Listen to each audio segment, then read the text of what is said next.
오늘 성경 말씀은 마태복음 6장 26절입니다. 우리는 어떤 문제가 생기면 염려합니다. 그런데 그 문제가 해결되었다면 다시는 염려할 것이 없어질까요? 그렇지 않습니다. 또 다른 염려거리가 생깁니다. 이것이 우리 인생입니다. 때로는 염려할 근거가 아무것도 확실히 밝혀지지 않았는데도 끊임없이 불안해할 때가 있습니다. 혹 지금의 평안이 앞으로 발생할 큰 문제에 대해 예고하는 것은 아닐까 하는 막연한 두려움이 있기 때문입니다. 이것은 현재의 편안한 상태에 집착하는 마음이 빚어내는 불안한 감정이라 할 수 있습니다. 염려할 때는 염려할 것이 없게 되기를 바라기에 안정이 없고, 염려가 없을 때는 염려거리가 생길까 평안을 누리지 못하는 것이 인간의 마음입니다.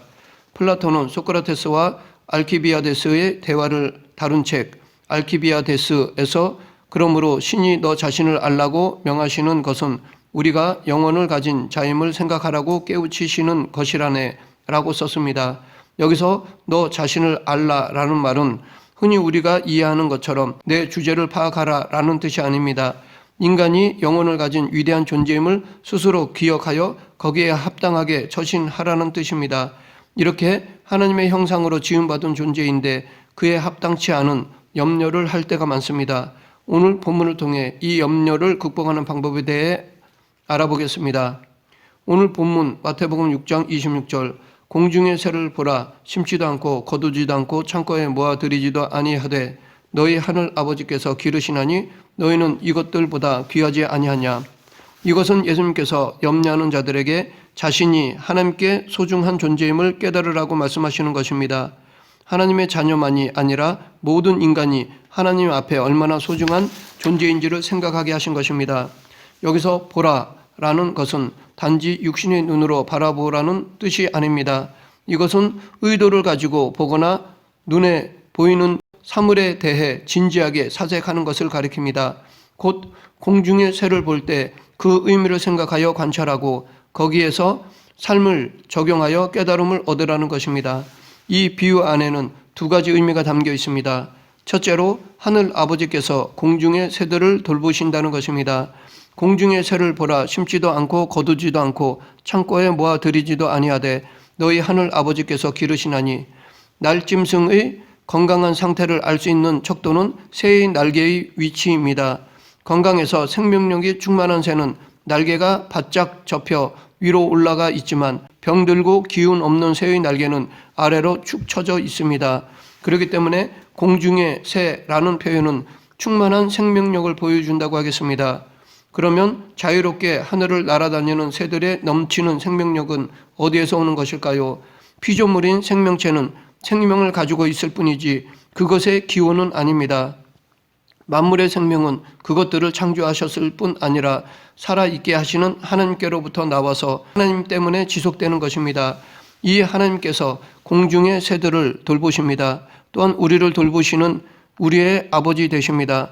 그래서 예수님께서도 너희 하늘 아버지께서 기르시나니 너희는 이것들보다 귀하지 아니하냐라고 말씀하신 것입니다. 여기서 너희는 지상적인 존재인 인간을, 하늘은 천상적 존재이신 하나님을 뜻합니다. 이 두 단어를 이어주는 것이 아버지입니다. 아버지라는 단어는 전적인 타자인 하나님께서 인간과 어떤 관계를 맺고 계신지를 보여줍니다. 하나님은 단지 우리를 창조하셨다는 이유 때문에만 아버지이신 것이 아니라 자기의 아들의 죽음을 통해 우리를 구원해 주셨다는 이유에서 참 아버지이신 것입니다. 우리는 하나님이 우리의 아버지이시라는 사실을 항상 기억하여야 합니다. 이것이 신앙의 핵심입니다. 우리가 은혜 가운데 있을 때에는 하나님을 아버지로 친근하게 느낍니다. 그러나 은혜에서 멀어진다면 하나님이 자신과 상관없는 분처럼 느껴집니다. 신앙의 깊이는 하나님을 얼마나 잘 알고 친밀하게 여기는 것으로 드러납니다. 이 암과 친밀함의 깊이가 곧 믿음의 깊이입니다. 많은 사람들에게 육신의 아버지는 친근하거나 사랑스러운 분이 아닙니다. 그래서 하나님이 자신의 아버지가 되신다는 말이 얼마나 감격적인지 알지 못합니다. 경험을 통해 가지고 있는 아버지상이 하나님으로부터 너무나 멀리 떨어져 있기 때문입니다. 하지만 하나님은 우리가 가까이 하기에 두렵고 어색한 아버지가 아닙니다. 오히려 탕자의 비유에서 보여주는 바와 같이 어머니처럼 따뜻한 분이십니다. 탕자의 비유에서 유산을 받아 집을 떠난 둘째 아들을 기다린 것은 아버지였습니다. 돌아온 그 아들을 야단치지 않고 따뜻이 품어준 분도 아버지였고, 마음 상한 큰 아들을 달래어 잔치에 들어가자고 타이른 이도 아버지였습니다. 이것이 성경이 그리고 있는 사랑이 많으신 우리 하나님 아버지 모습입니다. 하나님께서는 우리가 이 세상에서 경험한 불완전하고 이기적인 아버지가 아니십니다. 완전하실 뿐만 아니라 자기 아들을 내어주기까지 우리를 사랑하시는 분이십니다. 우리가 염려의 사슬에 묶여 살아가는 것은 우리에게 그런 좋으신 아버지가 계시다는 사실을 잊고 있기 때문입니다. 사람들은 여러 가지 일을 통해 재물을 얻습니다. 그리고 그것들을 모아둠으로써 미래를 대비합니다. 사람들은 이렇게 함으로써 자신의 생명을 유지한다고 생각하지만 그것들은 단지 육체의 생명을 유지하는 수단일 뿐입니다. 하나님께서 생명을 주고 움직이게 하시니 우리가 살아있는 것입니다. 만약 한 사람이 독신으로 살다가 죽었다면 아무도 그 사람이 좋은 부모가 될 만한 사람이었는지 알 수 없습니다. 그런데 결혼하여 아이를 낳았는데 그 아이를 버렸다면 그로 인해 그 사람은 좋은 부모가 아님을 증명하는 것입니다.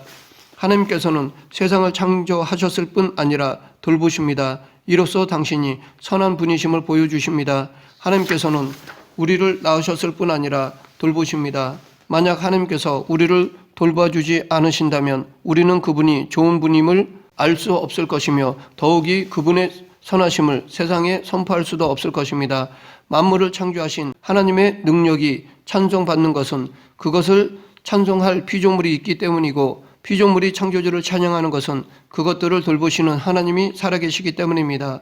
신앙은 하나님께서 자신을 창조하셨을 뿐 아니라 돌보신다는 사실을 믿는 것입니다. 모든 만물이 전에 창조하시고 지금 붙들고 계신 분이 있기에 존재하는 것처럼 자신도 그런 방식으로 지금 여기에 있는 존재임을 믿는 것이 신앙입니다. 그러하기에 참된 신앙은 단지 차가운 법칙과 규칙으로서가 아니라 인격적인 사랑 안에서 하나님의 돌보심을 받고 있다는 사실을 믿는 것입니다. 둘째로, 하나님께서 당신의 자녀들을 귀하게 여기신다는 것입니다. 아버지이신 하나님께서 자녀인 우리는 공중을 나는 새와 비교할 수 없을 만큼 귀한 존재입니다. 하나님의 형상을 따라 창조되어 하나님을 알고 사랑하며 교제하도록 부르신 유일한 존재이기 때문입니다. 존 칼빈은 오늘 본문을 공중의 새들도 먹이시는 하나님이시기에 우리는 어떤 상황에서도 희망을 가질 수 있다고 주석하였습니다. 인간은 존귀합니다. 아니, 이 존귀함을 넘어 존엄합니다. 인간의 존재는 높고 엄숙하여 그 누구도 그것을 침해할 수 없습니다. 이는 그가 거룩하신 하나님의 형상을 가진 존재로 창조되었기 때문입니다. 그것은 마치 질그릇에 담긴 보배와 같습니다. 그 질그릇과 같은 육체까지도 또한 하나님의 거룩한 형상을 가졌기에 넓은 의미에서 모든 인간은 하나님의 형상을 지닌 존재입니다. 인간이 탁월함은 하나님 닮은 영혼과 정신에 있습니다. 또한 인간은 그의 영과 혼 안에서 하나님과 영적인 교제를 누립니다. 그렇기에 인간 존재는 다른 피조물에 비교할 수 없을 만큼 존귀합니다. 인간과 하나님과의 관계는 공중을 나는 새가 하나님과 맺는 관계와 비교할 수 없을 만큼 특별합니다. 이에 대해 시편 기자는 사람이 무엇이기에 주께서 그를 생각하시며 인자가 무엇이기에 주께서 그를 돌보시나이까. 그를 하나님보다 조금 못하게 하시고 영화와 종기로 관을 씌우셨나이다 라고 하였습니다. 이 부분은 보편적인 인간의 존귀함에 대한 노래로 알려져 있습니다. 그런데 히브리서 기자는 이 시를 성육신하신 예수 그리스도와 연결시켰습니다. 그러나 누구인가가 어디에서 증언하여 이르되 사람이 무엇이기에 주께서 그를 생각하시며 인자가 무엇이기에 주께서 그를 돌보시나이까. 그를 잠시 동안 천사보다 못하게 하시며 영광과 존귀로 관을 씌우시며 만물을 그 발 아래 복종하게 하셨느니라 하였으니, 예수 그리스도께서는 하나님이시면서도 사람의 몸을 입고 이 세상에 오셨습니다. 우리를 구원하시기 위하여 하나님께서 친히 사람이 되셨습니다. 하나님의 아들이 성육신함으로써 인성을 가지셨으니 이는 자신이 인성 안에서 모든 인류와 연합하여 인류의 머리가 되시기 위함이었습니다. 이로써 인간이 얼마나 존귀한 존재인지를 보여주셨는데 이것이 인류의 보편적인 인간 본성과 그리스도의 인성과의 결합입니다. 예수 그리스도께서는 인성에 있어서 모든 인류와 인류의 머리로서 연합을 이루고 계십니다. 인간들 중 신자는 중생과 칭의를 통해 영이신 그리스도께 접붙여졌습니다. 이를 통해 신자들과 신비한 연합을 갖게 하셨으니 믿음으로 의롭다 함을 받은 신자의 영혼과 그리스도 사이에는 영적인 연합이 있습니다.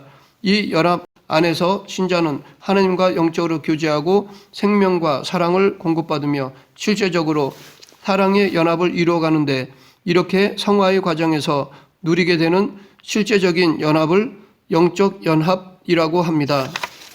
우리는 염려로 마음을 상하게 하는 것은 자신이 얼마나 존귀한 존재인지 모르기 때문입니다. 예수 그리스도께서는 우리가 얼마나 존귀한 존재인지를 설명하기 위해 참새에 대해 말씀하셨습니다. 참새 2마리가 한 아사리온에 팔리지 않느냐. 그러나 너희 아버지께서 허락하지 아니하시며 그 하나도 땅에 떨어지지 아니하리라. 너희에게는 머리털까지 다 세신 바 되었나니 두려워하지 말라. 너희는 많은 참새보다 귀하니라. 당시 참새는 가난한 사람들이 싼 값에 구입할 수 있는 재물이었습니다. 여기서 참새 2마리가 한 아사리온에 팔린다라고 하셨는데, 한 아사리온은 당시 노동자의 하루 품삯인 한 데나리온의 16분의 1의 가치였습니다. 그렇다면 당시 노동자는 하루 품삯으로 약 32마리의 참새를 살 수 있었습니다. 이렇게 가치 적은 참새도 하나님께서 허락하지 않으면 땅에 떨어지지 않습니다. 왜냐하면 하나님께서 이 새들도 돌보시기 때문입니다. 그런데 인간은 이 공중을 나는 새보다 비교할 수 없을 정도로 귀합니다. 하나님은 어떤 새도 당신의 형상으로 만드시지 않으셨습니다. 어떤 짐승도 친히 생기를 풀어 넣으시지 않으셨습니다. 오직 인간에게만 이렇게 하셨습니다. 그러하기에 우리의 이름은 하나님의 기억에서 지워지지 않고 하나님께서는 우리를 당신의 눈동자 같이 지키시고 주님의 날개 그늘 아래에 감추십니다. 예수 그리스도께서는 이렇게 우리를 구하기 위해 하늘 영광을 버리고 세상에 오셔서 당신의 죽음으로 우리의 생명을 사셨습니다. 우리는 하나님께 귀한 존재입니다. 때로는 고난과 시련을 당하고 심지어 우리 자신이 죄 때문에 고생을 한다고 할지라도 그것도 우리를 당신의 자녀로 여기시기에 겪는 일입니다. 예레미야는 이것에 대해 그가 비록 근심하게 하시나 그의 풍부한 인자하심에 따라 긍휼히 여기실 것임이라. 주께서 인생으로 고생하게 하시며 근심하게 하심은 본심이 아니시로다 라고 하였습니다.